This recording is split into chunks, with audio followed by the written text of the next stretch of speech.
Let's do it, bro. I feel good. Feel good. Let's go. Is it recording? Yeah. All right. Good. That'll be good to have on camera too. Perfect, bro. Guys, welcome to the collaboration podcast. Today will be a little bit different. We're doing the Dream State X Seeking Truth podcast. I'm super excited for it. That was awesome. We just did a little meditation before, and you know what's interesting? When I first started this podcast, if you look back, my first episode was actually a 30-minute meditation. Wow. And that's how I would start out the podcast, would be a meditation, because I wanted it to be different. And as I started to interview guests, I realized, like, okay, I gotta be precious with people's time. Not everyone has time for like a 30-minute meditation. Yeah. But it was really nice to have that reminder of like the beginning of where my podcast was birthed from. So Spencer, I'm grateful to be here with you today. I'm excited for this conversation. And guys, we're gonna talk about what our podcasts are about: seeking truth and finding life path, life purpose. Yeah. To start, if it's cool, I kind of wanted to just learn a little bit. I know we'll be asking each other questions, but I kind of like to learn a little bit about your story and what got you to doing what you're doing now, between Eden, between your fitness approach that you had for a really long time, which from an outsider's view, at least from my view, it seems a little bit different than just a normal, like, here, do this program, eat chicken and rice. Right. It seems a little bit more mental too. So walk us through like the path. I know you had some challenges too. I think it's interesting and for people to hear this, to understand how you got to where you are now. Yeah, it's a really good question, man. And also, I just want to thank you for having me, bro. And it's incredible. I just want the viewers to know, like, Ethan and I met like literally like a week ago. Yeah. Crazy. We become boys and talking about Dream State and hearing your heart, man, and filling your heart with Dream State. And we were doing something called Eden, which is retreat business, sanctuary business. It's just, I feel really grateful, man, to have this friendship and this brotherhood. And God is so great to just bring people like us together where we're just like boys right away. So there's a lot here. There's something to that too, and excuse my interruption, there's something special about when you meet someone and you're just like, well, there's some type of like brotherhood here. We can giggle at like some of the stupid little things. Yeah. And it's not something to look over. I was listening to something last night, and it was Simon Sinek. Find Your Why guy. Yeah. He's eccentric. I like him. He is very eccentric. Yeah, like he was talking with Jay Shetty, and he was talking about this idea of we need to really like nurture friendships more. It's like, yes, we'll have relationship counseling like with your spouse, but there's no like friendship counseling. And to really take friendships and value them, and that was a good wake-up call for me last night, because I've been really focused on that this year, and I also was kind of like weaning out some friendships as well, but the friendships I've kept around really make sure I can nurture those and understand that I'm going to be attracting more. I love that, man. I love that. Yeah, dude, like getting older too, I'm like, the most important thing I feel like is brotherhood. Yeah. Like our friendships and everything like that, because we can gain all these things in the world, but like if we don't have people to share with, I'm like, what's the point? Like relationships, so I feel the same way, bro. And I've been cutting off a lot of people in my life that are not aligned with the vision or aligned with just the impact. I'm sure you feel the same way. Yeah. But that in turn attracts the right people that are aligned with the vision. But yeah, relationships are just so key, man. Everything else is just is added on top of that. Yeah. People always told me that, bro. I'm like, all right, like whatever. Whatever, boomer. Yeah. Like, all right, bro. I heard this. That's true. This quote, and I know I asked you a question, but we'll get back to that. We'll get back.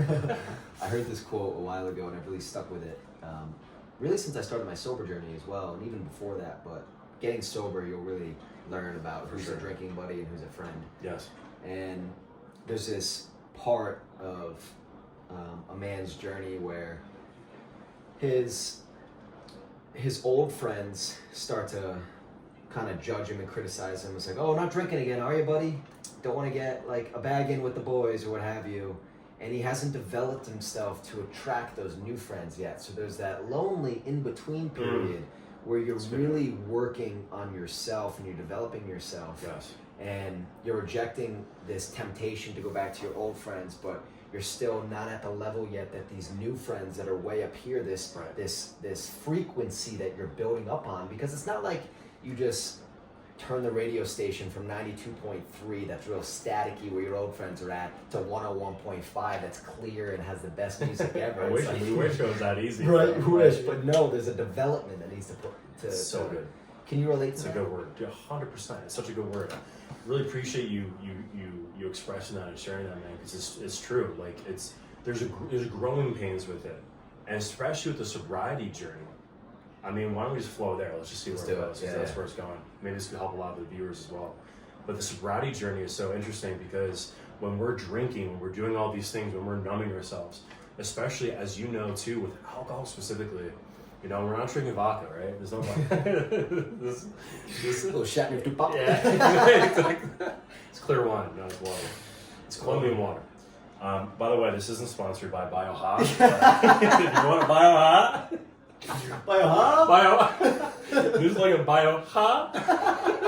Perfect. Well, yeah, dude, it's such a good word, man, because, you know, at least I'll talk personally. I was at rock bottom at 25. So I was in my mom's basement, just drinking every single day, abusing Adderall, abusing alcohol, and literally in the worst spot. And then COVID happened. And I actually loved COVID in the beginning because what I did was I just was abusing these substances, bro, abusing Adderall and playing video games. That's what I was doing, and jacking off in my closet, like watching porn, doing just like the worst things you could possibly do, drinking and getting in trouble and just being a bad human being. Mm-hmm. But the reason why I was doing that was because I was just immense pain, like so much pain that I wasn't, it felt like at the time I wasn't capable of feeling it or capable of dealing with it, which wasn't true. But what happened, there was just a lot of rock bottoms. Like I had a DUI, which should be a rock bottom. That I actually ended up drinking more after that. And I think I wanted to kill myself at one point. Like there was just, at least the energy, I never was consciously like, oh, I'm gonna commit suicide. But what person would drink like a whole handle of Jack Daniels and then go and drive? I wanted to die. Like I wanted to end my life. You almost wanted an accidental suicide is when you got to the bottom of that bottle. Yeah, and exactly. I think subconsciously, because that's what happens when you drink this alcohol. It's just like the frontal lobe turns off and then something else takes over. Call it a demon, call it whatever it is, but it's something.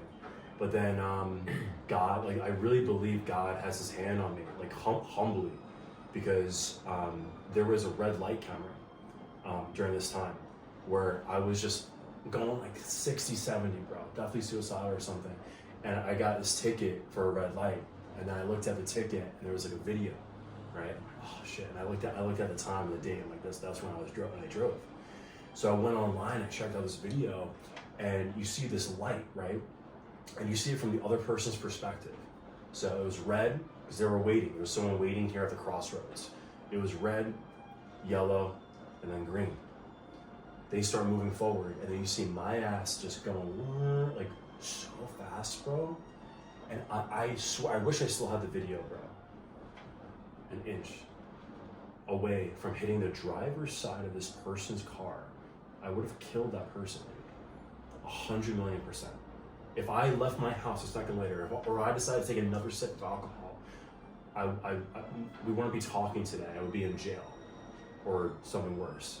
Wow. So I'm like, dude, holy shit. So I really felt blessed in that moment, and like, wow. But then I continued drinking.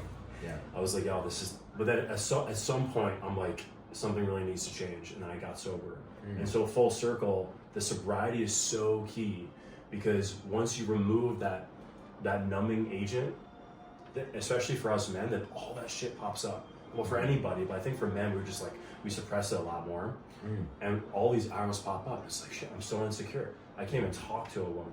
I can't even go out and talk to people. I can't look someone in the eyes because God forbid they actually see me for who I am. Wow.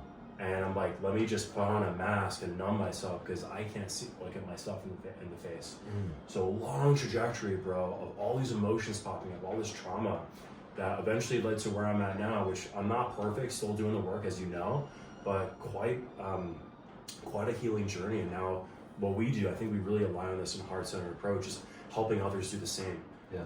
And I'm really, I want to flip this to you, man, because I want to know your origin story. I think that'd be great for people too. Yeah. But I want to plant the seed because I think, we're aligned on this, because when we see someone suffer, we've been there, right? So we're like, I want to help you so bad because we know what it's like, and we also know how to get out to a degree. And that's what we do with Eden and Dream State, is like create your dream state, create your restoration within your body, within your soul. So it's a rare breed for people who'd be like, go through that, but also be like, all right, let's see what we can do and impact people. So the suffering is a blessing only if I feel like we accept the call. I almost think, I'm curious your thoughts, but I almost think suffering is like God's way of just destroying, like punch, like all the shit that isn't him. Because when we remove the money, remove the validation, remove everything, what's left? That really connects to, I guess, my story as well, which will lead into that. And I have a couple questions that we'll get into after.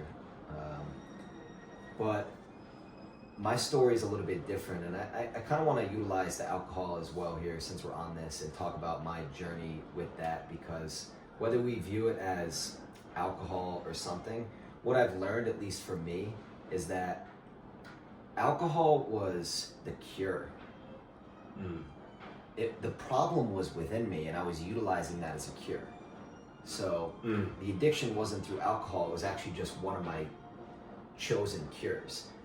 The problem was within myself, and I wasn't working through it. So my journey's a little bit different, where I was drinking a lot while I was at like the peak of my what looks like success. Sure.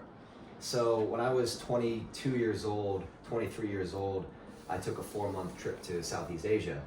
And this is when I really first met I had signs of my overindulgence in vices before that, because it wasn't just with alcohol. I would do the same thing with Adderall. I would do the same thing with smoking pot. I would just overindulge in vices. Yeah. Because once I have a little taste, I'm like, oh, this feels great. Oh, I was able to talk smoothly with that, so let me get back to that. Right. That was great. Yeah. So when I first realized that, whoa, this is negatively affecting me, is when I was in Thailand.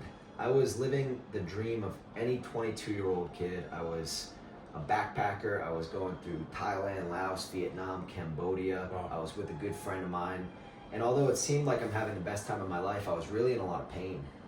Where my friend I was with, he was making relationships with females, and he was backpacking with them. And I would meet people, but I was searching for something that I didn't have within myself. I was searching for a cure with alcohol, and I was searching for a cure with sex. And all that did was push women away from me. And I would have like a neediness with it. And then I would just drink a lot, and I'd get into these really dark places when I was there. Yeah. And I'd be like, wow, I'm living my dream life, but I'm miserable while I'm here. Wow. And then when I kind of, because it would go up and down. And then when I came back to the US, I did this a lot, where I was actually good at going sober and dialing in. So I came back to the US, I was like, okay, just partied for 4 months, let me dial in. So I got into solar, and within solar I started making a lot of money, and I would be inconsistent, where I would, and maybe people can relate to both of our stories, where they can see a little bit of themselves in what we're talking about, but I would be consistent for like 6 months, and then I would binge drink. And for me, it would take me, when I started to binge drink, it would take me like days, 4 days, 5 days. It was like I was seeking for that, the straw that broke the camel's back. Like every time I started to drink, I would need that last night where I'd just overdo it, and I'd be like, okay, I can't do that again. I gotta take a break. You were seeking that. You were looking for that. Yeah, it seemed like it when I look back on it. So I'd be making a lot of money, but I'd always be going back to this vice. Right. Because the exterior things wouldn't bring me happiness. So on the outside, I'm making $250,000 a year, $300,000 a year. Everything looks like it's going great.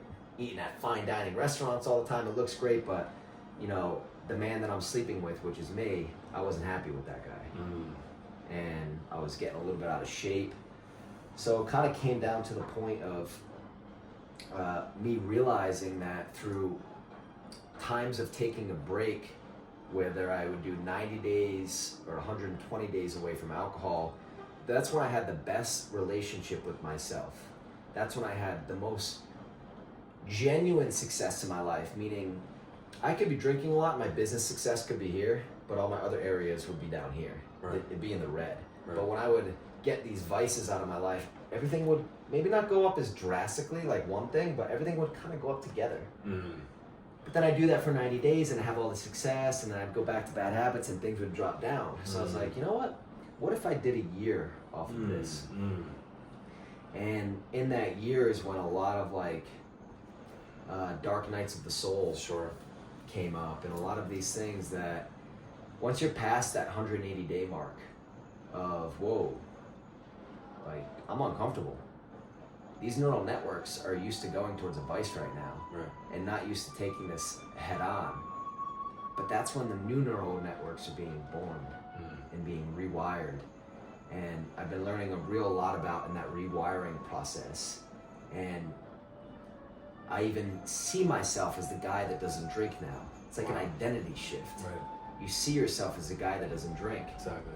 I was at an event, not an event, I was with a girl that I was speaking with a couple weeks ago, and I had a half a beer. But I had a half a beer as the guy that doesn't drink. Whereas in the past, I'd have a half a beer and that would not be enough.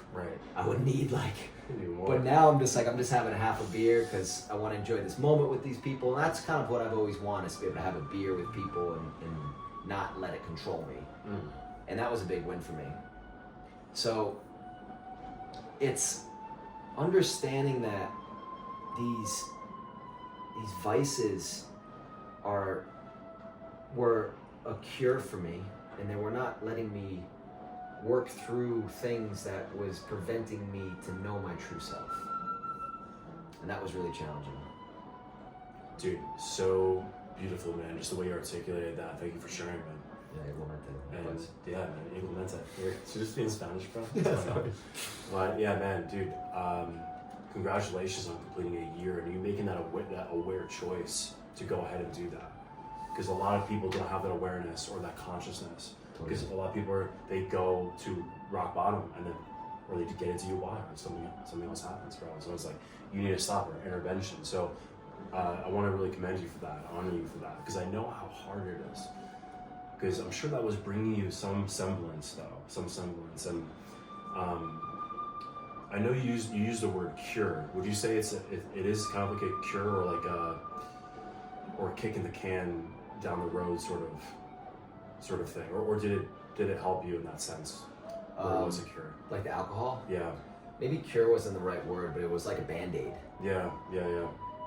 Because a cure is something that actually, like a cure for cancer. Yeah. But it was it was like a Band-Aid. It was just putting a Band-Aid over it. Yeah. So I think this would be good for the viewers too, because I think a lot of people struggle with this, of just the addictions, because it can come in so many different forms: the alcohol, social media, sex, whatever it is. Totally. What do you feel like was the cure that you needed, that the alcohol was the Band-Aid for? Really good question.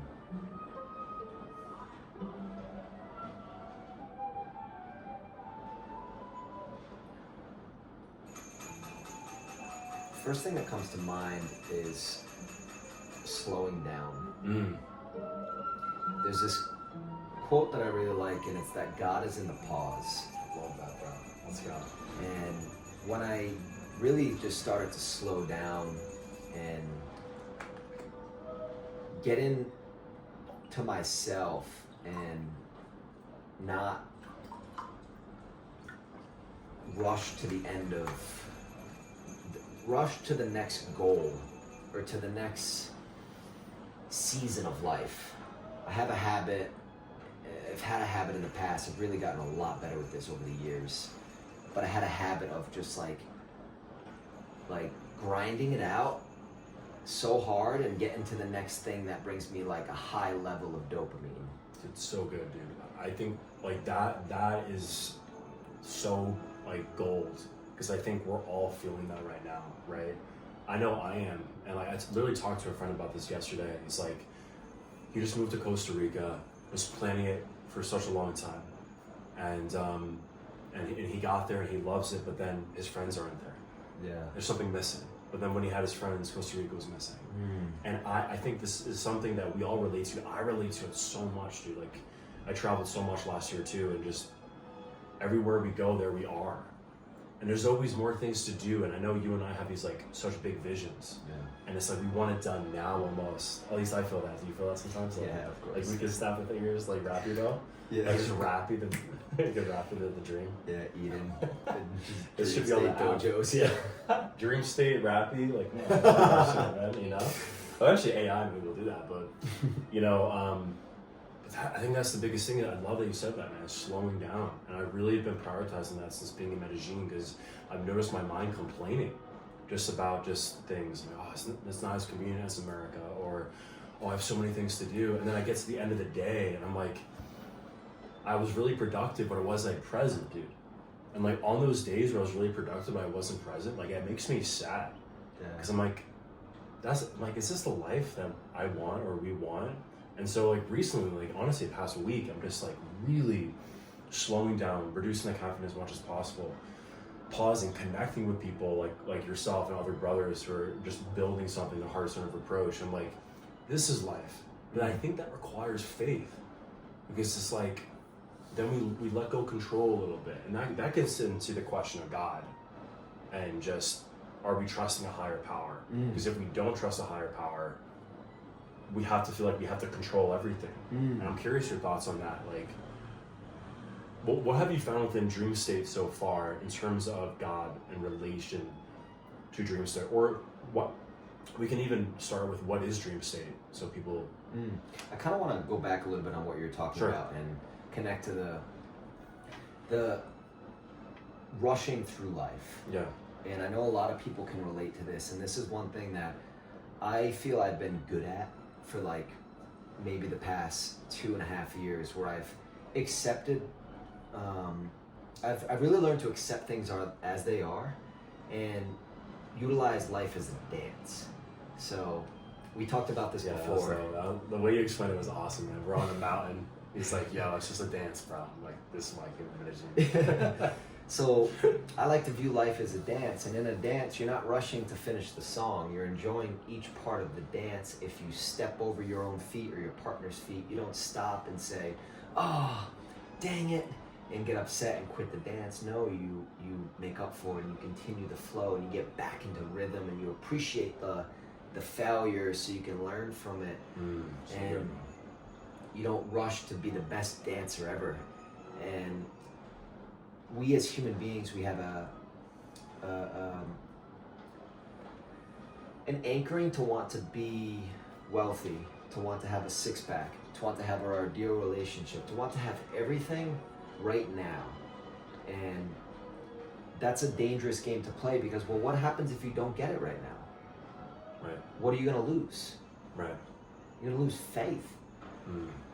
So to kind of connect this to your question of believing in faith in God is, I maybe have a different view of faith in God than you do, and I'm always open to speak about this, but I believe in this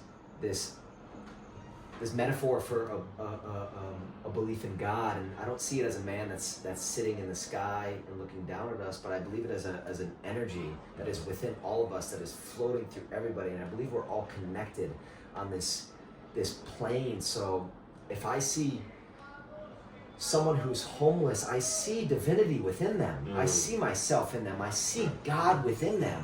And I offer them love. And I be present. If I am in a low, I look for the God within that low. What is God teaching me right now?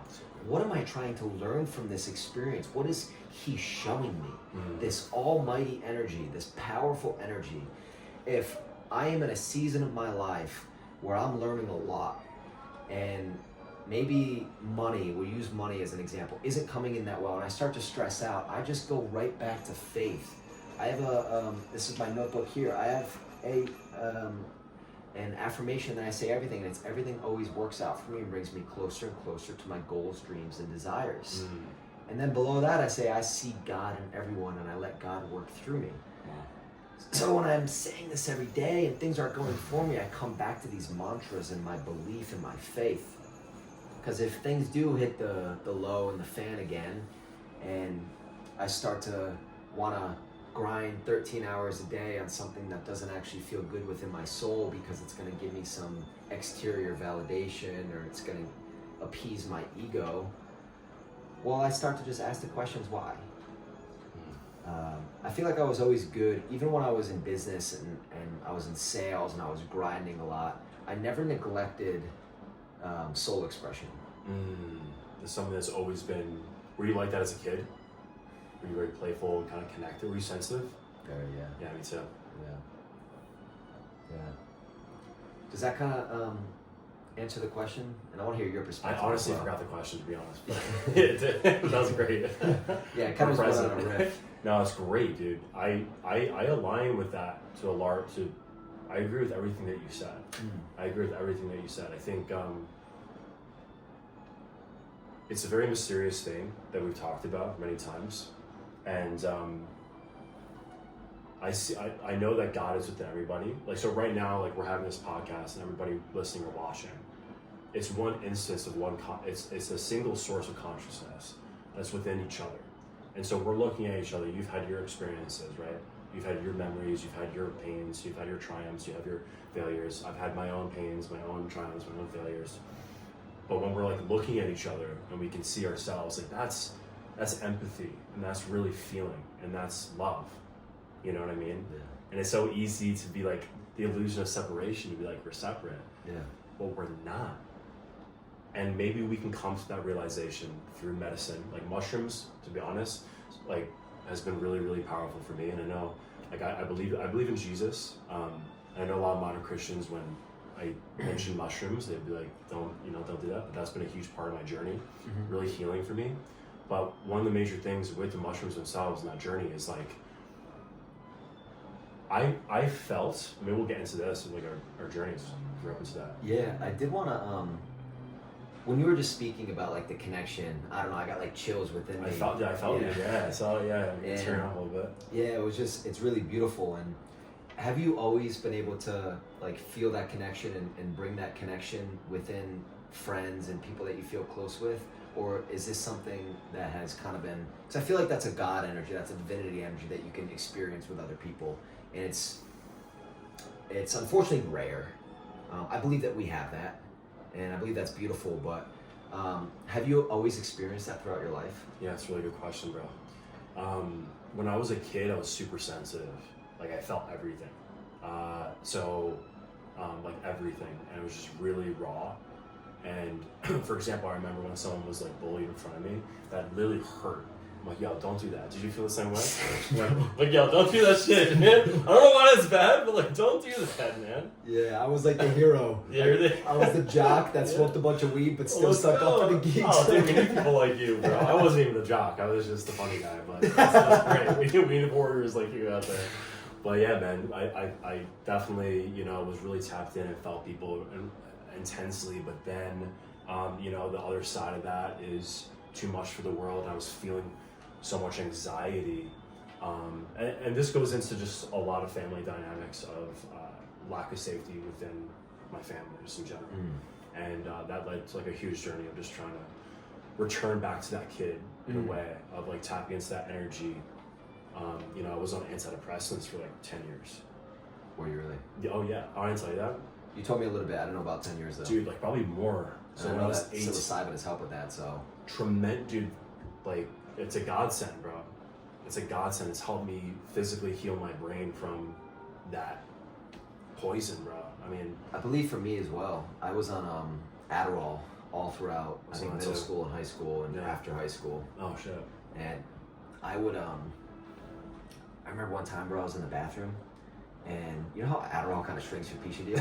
Yeah, bro. Yeah. So I'm taking a leak, and some dude's looking at me, and I get all pissed, and I sock him in the face. It was, what? No way, bro. It was so unlike me. But I was like, oh my god, dude, like, this drug is turning me into a fucking psychopath. And I like felt. Punched him in the face? Yeah, knocked him. You knocked him out too? Not knocked him out, but. Hallelujah. I was like 18. Dude, that's high tea. It's a high tea move, but. Yeah, I was just, and it made me like really, and while on Adderall, like going through and of course we're emotional when you're younger, and I'm a very emotional dude within relationships with females. I love hard. I think we've talked about this. I love hard. What do you mean, like hard things? No, I'm passionate. and I really love someone. Like when I bring a female in, Oh, I know really love. Yeah, I'm the same way, bro. Really, it's all or really- nothing, or not Yeah. at all. That's why I've kind of shielded my heart. But I was in Same way. in relationships in high school. Oh my God, while on Adderall too, that was near suicidal because of these like breakups on Adderall was. And that's how I knew like this is not from God, and I need to get off of these things. And I think if I went to college, it was a blessing I didn't go to college, because I think I would have kept doing that in college, and I didn't. So excuse my interruption. I just wanted to add into that. No, I'm really glad you, dude. I was on Adderall as well. Were you? A lot of similarities. A long time, bro. So I quit alcohol before Adderall. I was on Adderall on and off for like 8 years. Wow. So I know what you're talking about with the dick thing, and also just the behavior, bro. Of like I yelled at my grandmother when I was on that. I was like, yo, like just terrible.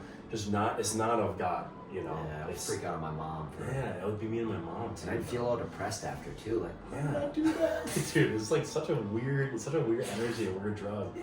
You can work for. I read the whole biography of Abraham Lincoln in one night. It was like 300 pages, and I don't remember anything.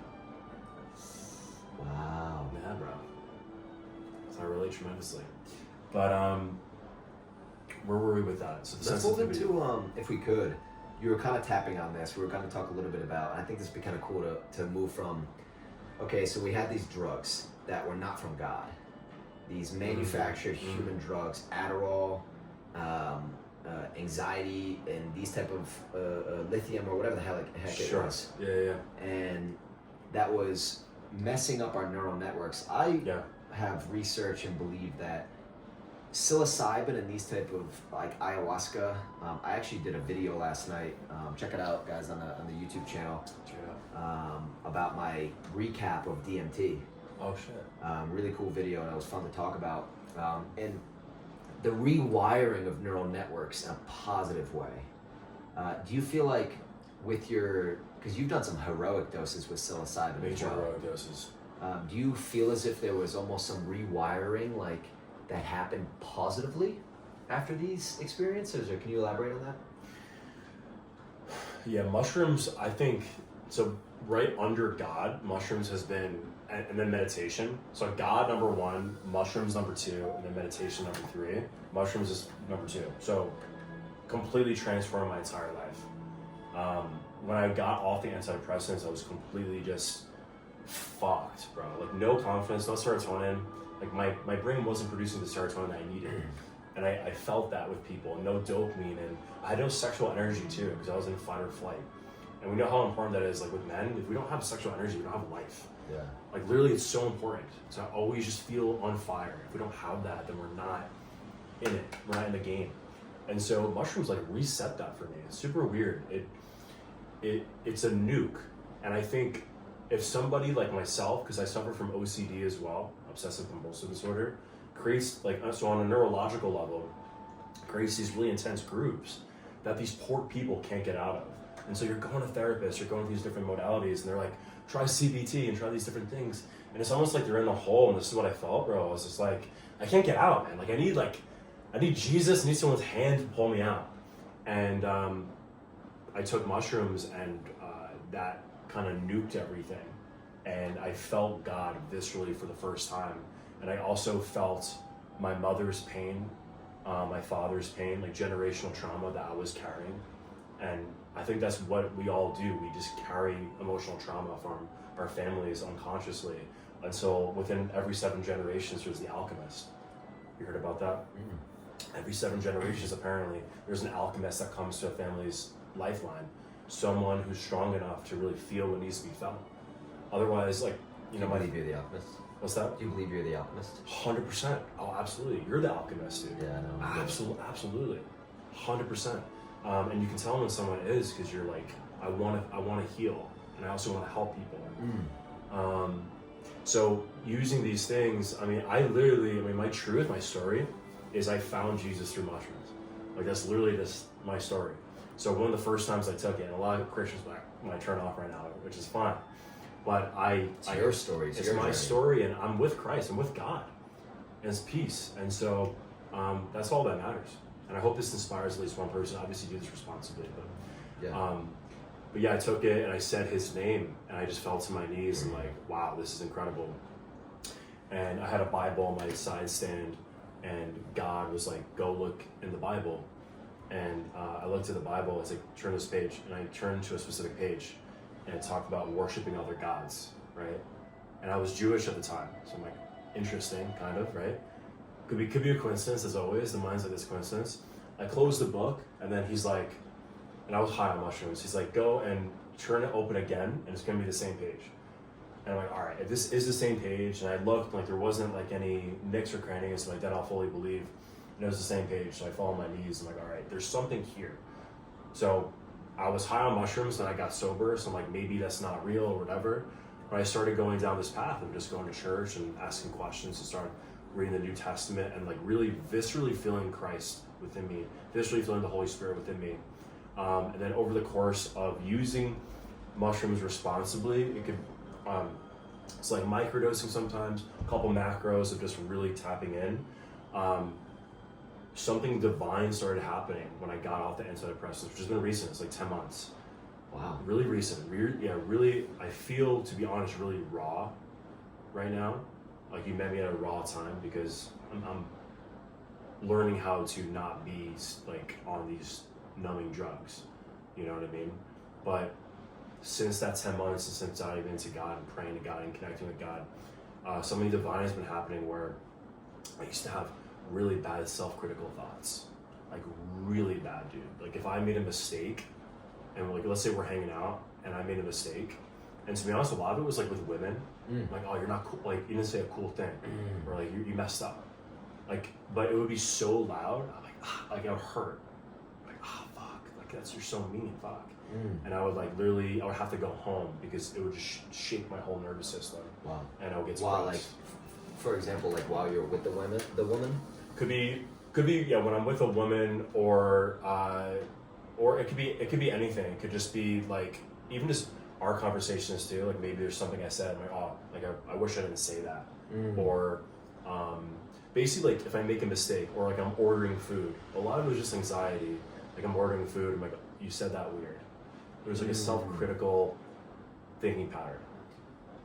And I swear to God, bro, like since I got baptized and I started diving into God, and they say this in the Bible, like the Holy Spirit like comes into your temple, I feel him like pulling that out. Like that's going away. And I literally, I mean, I'll say this, it can come off like pretty crazy, but like this is just my experience, is I'm experiencing like, I feel the neural network changing because it's so raw, and it feels like snap, crackle, pops almost like in my head. So if I have a bad thought, I'll feel my brain release, it's almost like it's like releasing tensions like that. So it's like, shit, it's like a chiropractor in my head, super strange. But now the self-critical thoughts are almost non-existent. I'm not judging other people, like at all, and I feel a lot more love on a daily basis. And I contribute that to God because he's clearing my house. He's like, this is not of God. This is not of God. And so it's really divine. It's really. Have you seen since the snap, crackle, pop in your words, which is really interesting. Rice Krispie treats, bro.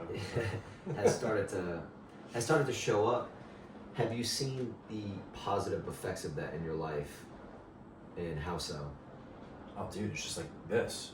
I'm able to connect with people on a far deeper basis because there's no separation anymore. Because I think the main thing is that I started loving myself, or God started loving me. And I'm like, okay, or God always loved me, but I allowed that in. And then I think once we do that, once we're like, all right, I love myself, you make a mistake, it's all good, you know, it's part of it. Then we're able to connect with others because there's an opening. The reason I ask that is that's one of the first spiritual laws of success is, and you had said this, but one of the principles of it is to practice non-judgment. I remember saying that. And there's a few other things like practicing meditation and getting into nature, and this can kind of get you into the field of infinite possibilities, which is really beautiful. And this is where you start to receive downloads from the ether. When you're in this field, you start to receive ideas that are coming straight from source, straight from God. Wow. And it's just beautiful you're here talking about this, because this is a principle in spiritual law, and you're not practicing non-judgment. You're not allowing these negative thoughts to fester.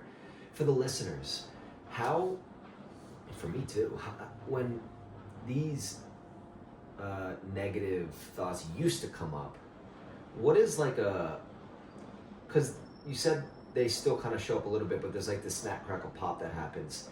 Is this unconsciously, competently happening, meaning it's out of your control that it's just going away? Or is there some conscious awareness that you're just like, no, not today, see ya? Yeah, peace, you're not here, not in this temple, bro. It's definitely both, for sure. And so I think for the listeners, and I definitely want to ask you about the non-judgment and spiritual principle that you preach, but it's, you know, I teach something called self-inquiry meditation, which helped me a lot in the anxiety journey.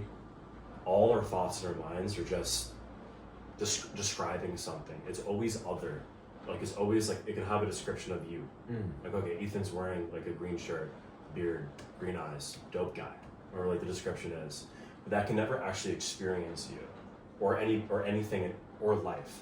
And so the mind can judge other things and describe things, but it's never that. So what I do is I really, my priority is to live from my heart as much as possible, because I know that's life. But my mind doesn't understand it, and my mind will pop up things like talking about different things. But I think it's subconscious by letting go. And David Hawkins has a great book, Letting Go. Just let go. Don't hold on to it. Just let go, and then return to your breath, return to your heart, and realize that your mind is not you. Because if we're not meditating on a daily basis, we don't have a daily practice. Every single thought, I think a lot of people listening have this, right? Which is, I think we both feel this. It's so rampant and it's suffering. What happens is then you're at the whim of what pops up in your head. You're not in full control of your life. You're a slave to your mind. And God is not found in the mind. It's not there. You can't look for it. Atheists are like, where's the proof? It's like, do you want to be right, or do you want to feel love? All right, you're right. Fine, there's no God. Fine. All right, you're right. All right. Then what, bro? Then you die, and like nothing happens. It's like, what the fuck is the point? It's just a low consciousness way of looking at it. Yeah. But it's like, God loves you so much, and Do you want to be right or be loved? You want to be right or be loved, bro? And some people might say you're right. But dude, I want to flip this over to you, man. I'm really curious, because you mentioned that one of the first times that we talked about the non-judgment thing, and I really feel that from you. I don't feel like a judgment at all from you. I'm curious, how did you cultivate that, and how does that show up for your life now in terms of deepening the quality of it? Well, I really appreciate the question. It's taken a lot of work, and I really feel like everyone who's listening can probably relate to this as well, but judgment is at its easiest in history right now. We're judging constantly on our cell phones, and I had an interesting childhood where my dad's family was these really amazing, like, never judging, loving, caring, I love you, Ethan, no matter what. And my mom's side of the family was very judgmental and very critical. So I had a taste of both, and my heart always went towards my dad's side of the family because of that love, and I just felt so at peace with them. And I think from a young age, I kind of had an understanding of how judgment didn't sit well with me, and I didn't like it, and it made me uncomfortable. When I was younger, I always just chose the positive thoughts over the negative thoughts. From high school, I was always a dude that was just always positive. And I was able to just preach positivity to other people. I didn't care that people were like, oh, you're the positive guy, be realistic. I'm just like, I'd rather be optimistic. It's great. If it doesn't happen, it doesn't happen. And I would utilize like the law of attraction in restaurants. I'd go up to people in the restaurant and be like, hey, guess what? I'm gonna make $500 tonight. Watch. How old were you? I was like 18, 19. That's high level thinking over there, bro. And I would do it. I wouldn't always do it, but I would do it. And that would signal. It becomes that agreement. Yeah. I appreciate your patience. This is what makes a good podcast. Of course, actually. but you're 18, restaurant, and then you law of attraction, $500. Yeah. So to kind of come back to practicing non-judgment, and you can think of judgment as the devil, and this is really how I curate it. And when I have thoughts of judgment, when I have thoughts of negativity, when I have an obsession with maybe things that are out of my control, I realize that that's not coming from God and coming from the greatest part within me. That's coming from the devil. I have a funny name for the devil. I call him Jiminy Crickets. Okay. And I think of Jiminy Crickets on my left shoulder. I've talked about this a lot. So I see the devil on my left shoulder, which is Jiminy Cricket. So if I have a judgment thought, I actually speak out loud and I say, no, Jiminy Crickets, not today. I will not judge this person. I will not allow this judgment in my heart because I see divinity and I see the good within everybody. And I also know that there are things happening. If I allow judgment to fester in my mind, this is taking me away from God. This is taking me away from Source. That's good.